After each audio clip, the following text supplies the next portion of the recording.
Our next speaker is Cho-Jui Hsieh. Professor Cho-Jui Hsieh is an assistant professor in UCLC's department. His research focuses on efficiency and robustness of machine learning systems. Cho-Jui obtained his PhD from University of Texas at Austin in 2015.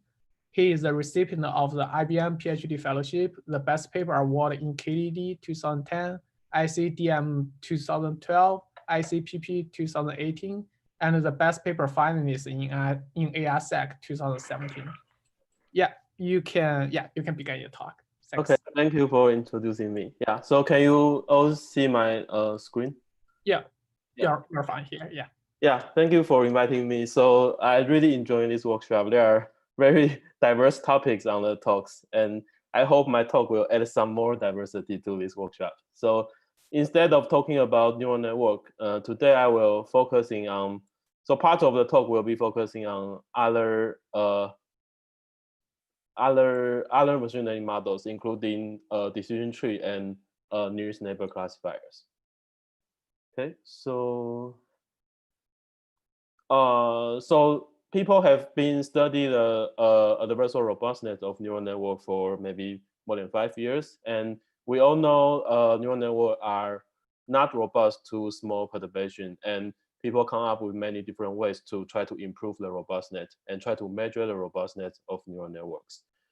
So, however, given there are lots of work on neural network, there are actually very few work on discussing the robustness of other machine learning models. So today I'm going to focus on two other machine learning models. One is the tree ensemble model. So this includes gradient boosting tree, such as XGBoost, and also random forest models. So the tree ensemble model, although they may be not as powerful as neural network in like ImageNet classification, but they are actually the best model for many Kaggle competitions, and many practical data sets are actually using the tree ensemble models.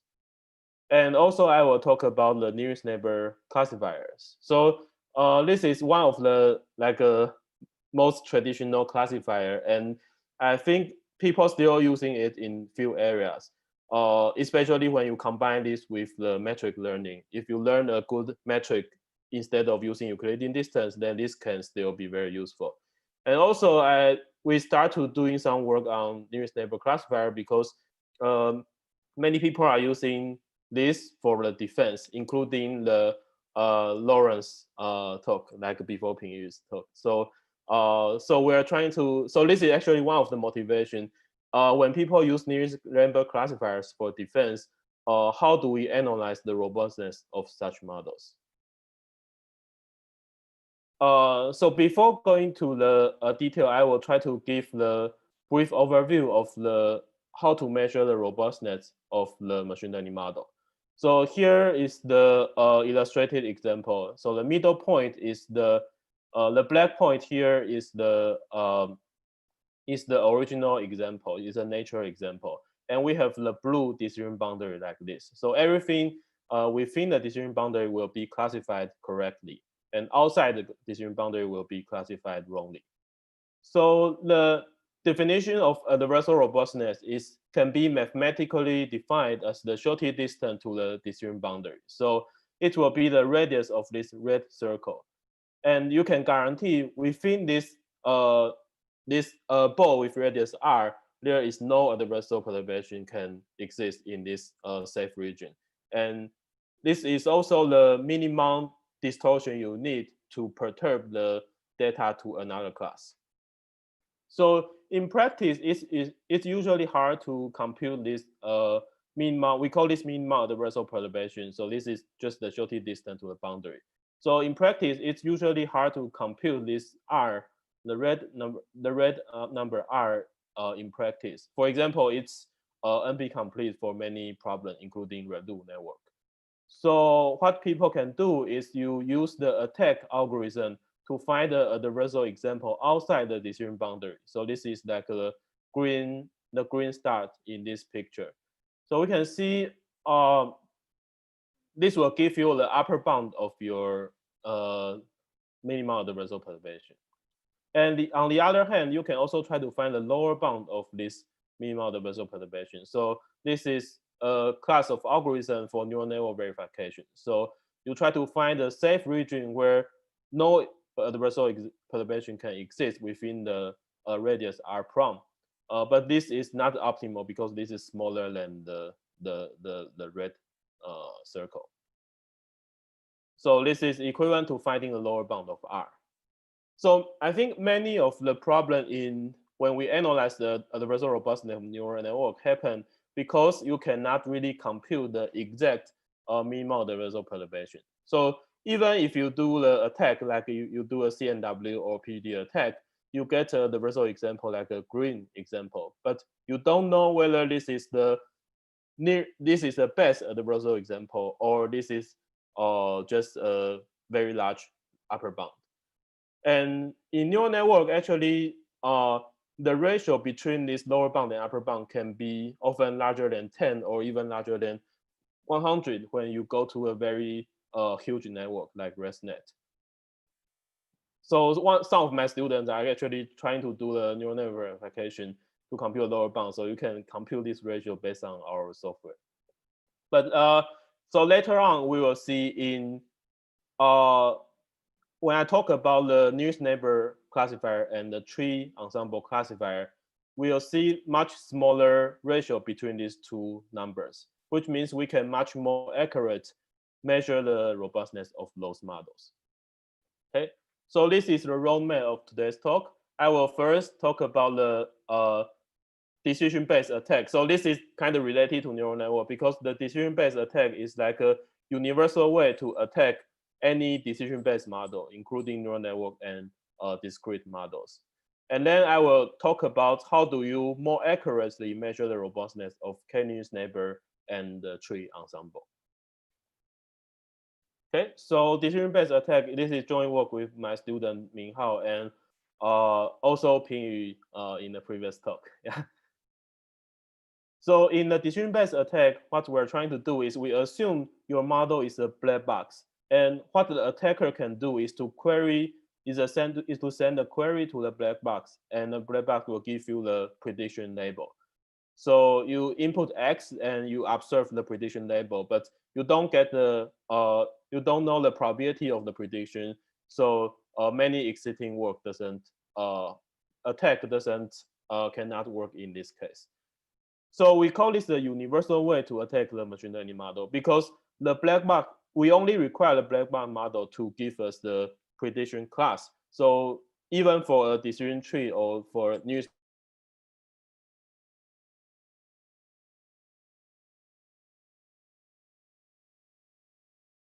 security point of view, this is also the most realistic setting of the attack. So the attacker doesn't know anything about the model. Okay. So why this is very hard in practice? So usually for example, in SignOPT or PGD attack, we're trying to solve an optimization problem to find the adversarial perturbation. So assume x0 is your original example. You want to find the adversarial example x by minimizing this function. So the first term is the distance between the adversarial example and the original example. You want to minimize this. And you want to use the loss function to measure the successfulness of the attack. So the loss function, for example, in SignOPT, you use the difference of the logic layer output to measure the successfulness. In PGD, you use the cross entropy loss. So these are good for white box setting. But when we come to the decision-based black box setting, what happened is your L of x is actually a very non-smooth function. So because you only know the prediction class of your classifier, you don't know any probability output. So your prediction is either correct or incorrect. And L of x defined on this binary prediction will become the step function like the third plot here, the plus C here. So there is no optimization algorithm can be used to optimizing this kind of function.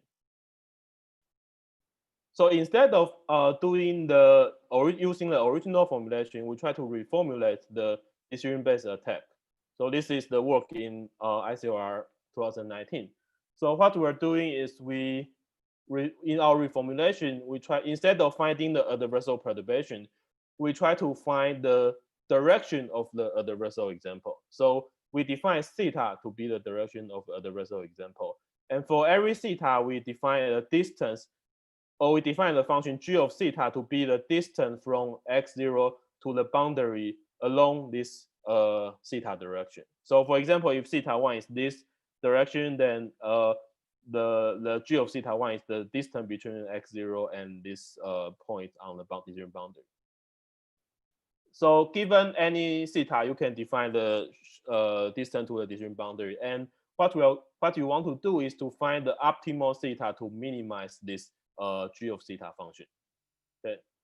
So this is in the on-target attack, but in targeted attack, you can define using other ways similarly.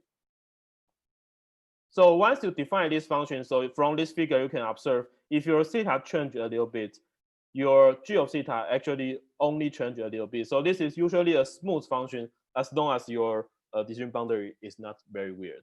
So you can see in neural network, this function is actually a smooth function, and also for decision tree ensemble is also a smooth function.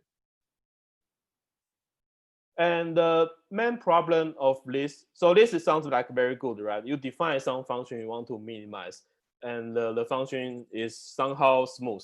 So you can use gradient-based optimizer to optimize those functions. So what's the difficulty here is you cannot really compute the gradient of this function. Actually, you cannot accurately compute the function value of this. There is no closed form. So what we're going to do is we try to run some zero-order optimization algorithm. So instead of computing a gradient, we try to estimate a gradient. And to estimate a gradient, you need to compute the function value of g of between theta1. So you need to compute a difference of g theta1 and g theta2 when theta1 and theta2 are very close. And in order to compute this function value, in the 2019 paper, we proposed to use a fine gradient search plus binary search. So I will not give the detail here, but it's somehow like you are given the direction. So you try to divide this direction into many different blocks, and you try to find the first block that is outside the decision boundary, and then you do the binary search within such region to find the accurate value of G. So the zero-order optimization algorithm will look like this. So every time you random sample some direction, some Gaussian random variable, and then you try to evaluate the difference between G theta and G theta plus some small beta times this direction. So it's like you try to use the difference between G theta and G theta plus beta u to estimate your gradient. So this is like a finite different estimation of the gradient times the direction vector. And so imagine if you take an expectation of this term, then it will become your the equal to the gradient. And then so G hat is like a stochastic estimation of the gradient, and then you update your theta by this step size times G. So this algorithm is actually working well. So it's better than some non-optimization based algorithm like previous boundary attack. But there is a problem that you require a lot of queries in this step. So in the second step, you want to evaluate the G theta and G theta plus beta u. And as I mentioned in the previous slide, for every function evaluation, you need to run at least a binary search to get the value. So for each of these, you need like 10 queries. So totally, you need like 20 queries for this step. So the question is, can I further reduce this 20 queries in like every for loop? So in our iClear paper this year, we actually just modify this line to reduce the query. So the main idea here is instead of using so here you try to estimate so you know the direction, and you try to estimate the magnitude of the gradient very accurately. But now we're in a stochastic setting, and so maybe the magnitude of the gradient is not so important. only the sign of the gradient can already give you sufficient information to do the update. So what we are doing is we replace this thing by the sign of the finite difference times the direction u. So instead of computing this magnitude, I only compute the sign of this thing.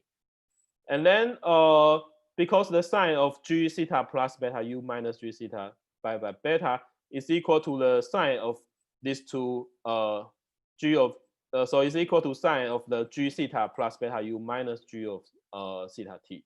So this means you only need to know between these two directions, theta t and theta t plus beta u, which one is closer to the decision boundary.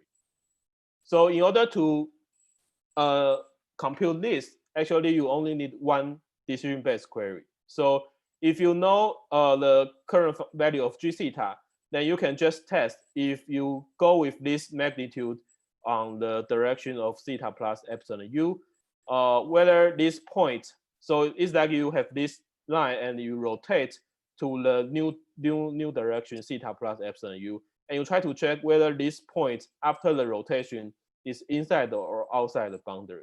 If this is outside the boundary, then this means the real distance g theta is smaller than the original one. So it will be -1. The sign will be -1. Otherwise, it will be +1. So this is the exact computation of the sign of this term, and this only requires one single query in the decision-based model. So using this, you can reduce this to one query from 20 queries, so you get a lot of speed up. And you can observe here, we compare our SignOPT attack with previous attack, and we can get much more better L2 distortion with smaller query. So I know there are still many recent work on trying to improve this. So one thing is we still need like more than 10,000 query for InfiniNet. So there are many recent papers trying to using better distribution, sampling distribution to further improve the query counts for this algorithm. So now I'll go to our main topic here. So I want to use this to measure the robustness of a discrete model like a gradient boosting decision tree.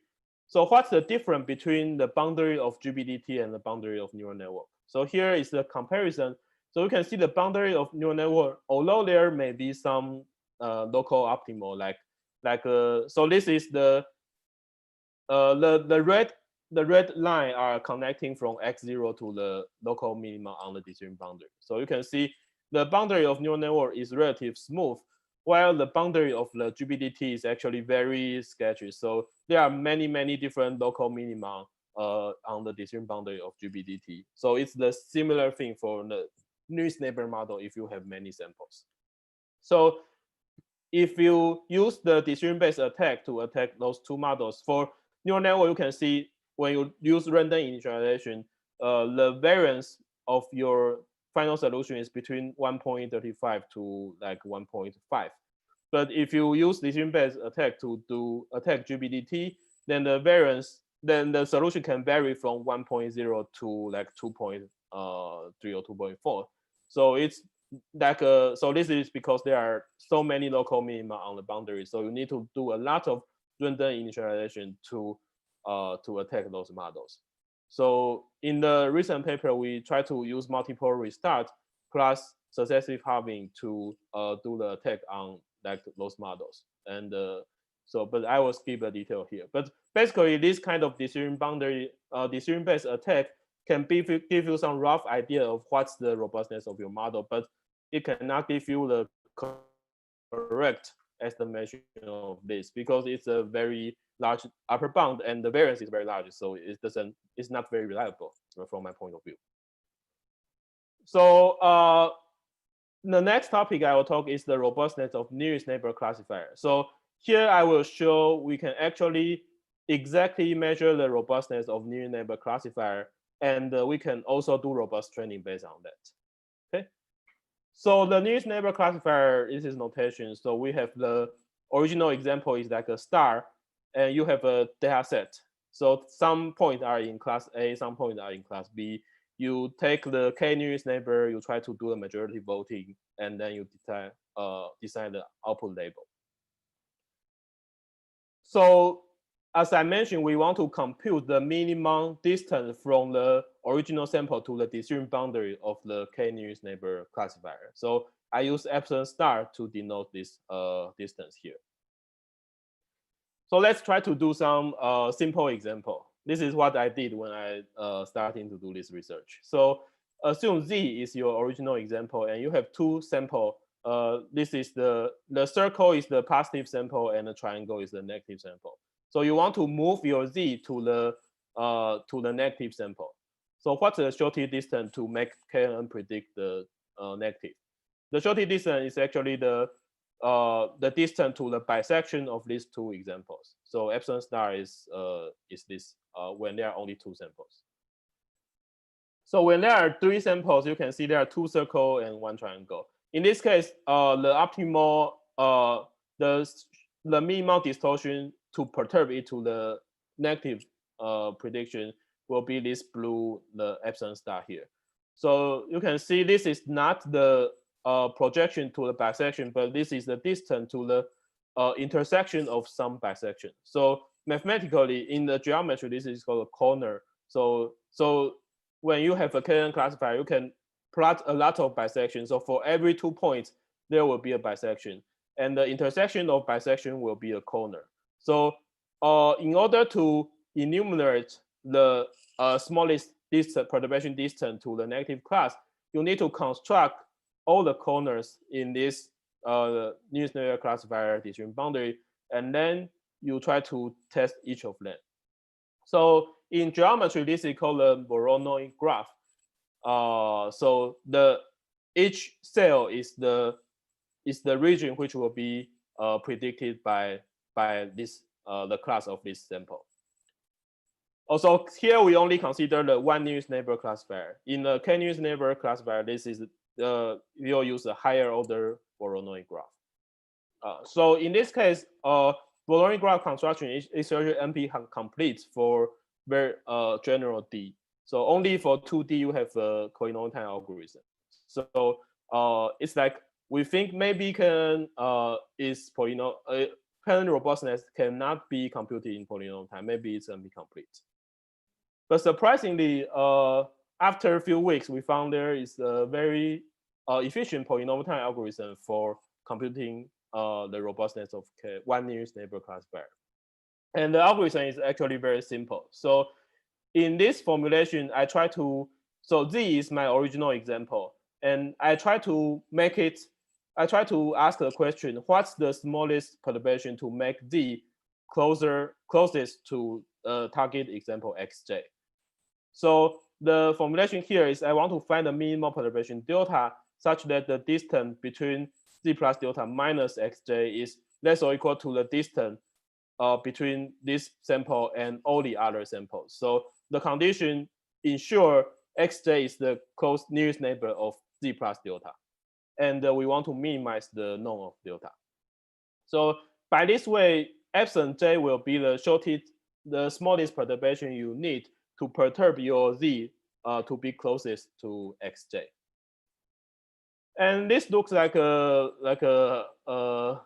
hard problem, but actually after simplify it, you'll see it's equivalent to a quadratic problem with linear constraint because the square term here will cancel out. So it becomes a linear constraint. And this can be solved in polynomial time because it's just a simple quadratic problem, programming problem. So in order to compute the minimal adversarial perturbation, we have a very simple algorithm. So you try to construct a set all the negative samples, and you try to compute the shortest perturbation in order to make it closest to each negative sample in this set S. And then you take a minimum, which will be the minimal adversarial perturbation. So this is a polynomial time because every of these epsilon j computation will be polynomial time. However, this is still slow in practice because you have a lot of quadratic programming problem to solve. For every negative sample, you need to solve a quadratic programming problem. And for every quadratic programming problem, you have D variables and N constraints, which require a lot of time. So if you use the best commercial solver, like this is the best one we found by Stephen Boyd.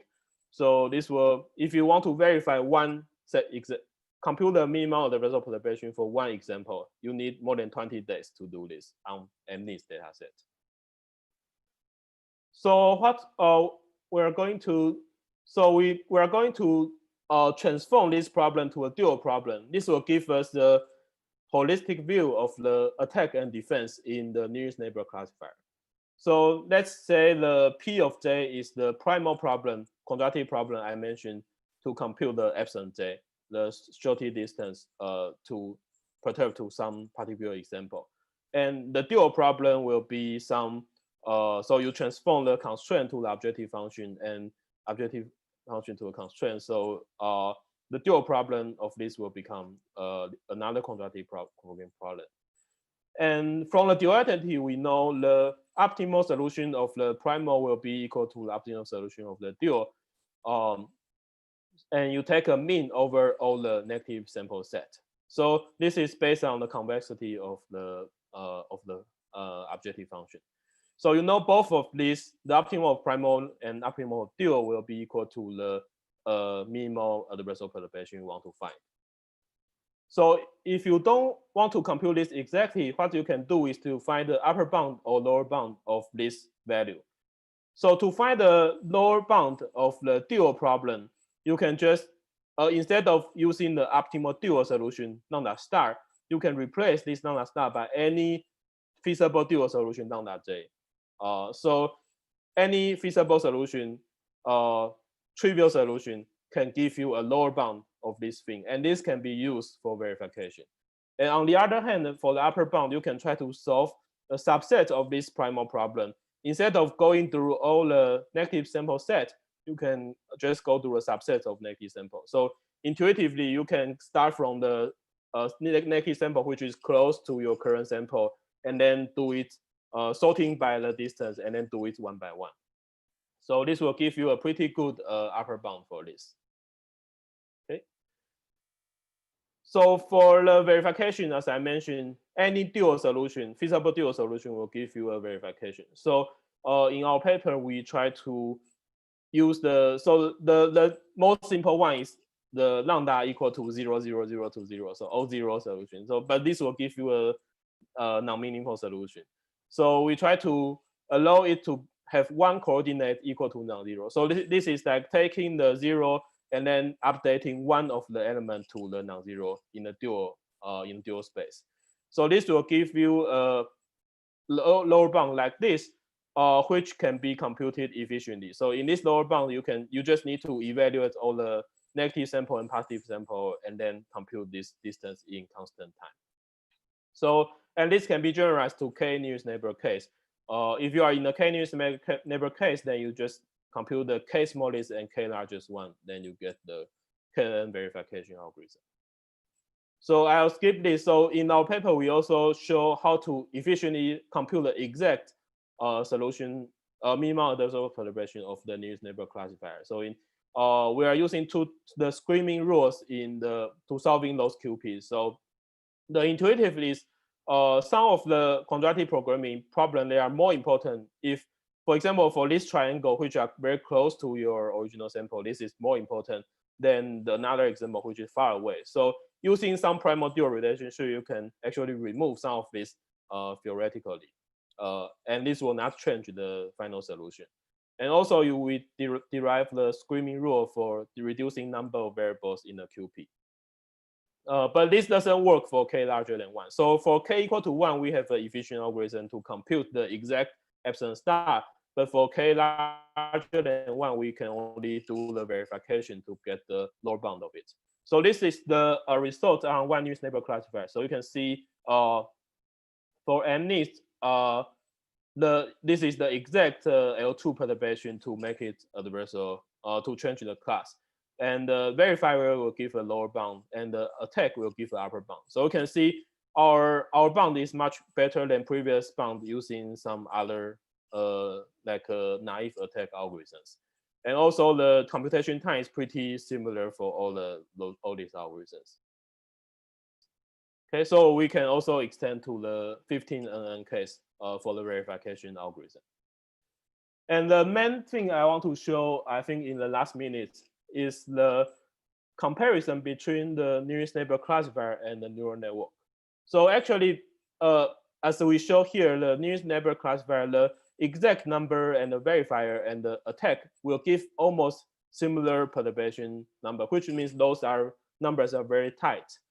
But for neural network, as I mentioned, the verification will give very loose bound. So we can see if we compare this one nearest neighbor classifier with the state-of-the-art certified defense algorithm by random smoothing, then the blue curve is the one nearest neighbor, the red curve is the certified defense in neural network. And it's actually much better than the certified defense in neural network for MNIST and fetching MNIST data sets. So we are not claiming KNN can be used to replace neural network, but at least for some small data sets, it can be very useful if you really want a robust classifier. So we also try to derive the algorithm for finding the metric which is robust. So by using our verification bound, you can get the epsilon, and you can try to optimize the objective to maximize this epsilon to find the best Mahalanobis distance for the nearest neighbor classifier. So by solving, so I will not go into detail, but by solving this, you can further improve your robustness of KNN by a small margin like this, the blue curve versus the red curve on MNIST and fetching MNIST. So I'll skip through the decision tree part. If you are interested, you can send me email and we can discuss later on. So in conclusion, we talk about decision-based attack, which is a universal way to evaluate the robustness of many different machine learning models. And currently, there are still many challenges in this, including large number of queries. And as I mentioned, they are sensitive to initialization. And we are not sure how to use. So if our goal is not the security goal, if our goal is to measure the robustness of a particular model, then how do we use some prior knowledge of this model to improve the decision-based attack? For example, if I want to use decision-based attack to attack a tree-based model or KNN model, how do I improve this according to what model I want to attack? And also for the rest of robustness of KNN, we talk about exact verification of one nearest neighbor classifier. But the k nearest neighbor classifier when k larger than 1 is still an unsolved problem. So we don't know whether it's NP complete or not. It will be interesting to have this kind of results. And also our metric learning algorithm is focused on linear Mahalanobis distance, but there are many other metric learning on nonlinear metric, which may be even improving the robustness. And then our final goal is to evaluate the robustness of KNN plus neural network model, something like the Lawrence work or some previous work by Papernaut. But currently, we're still looking for how to combine this analysis with a neural network to get a final certified defense algorithm. Okay, so this is my talk. Thank you very much.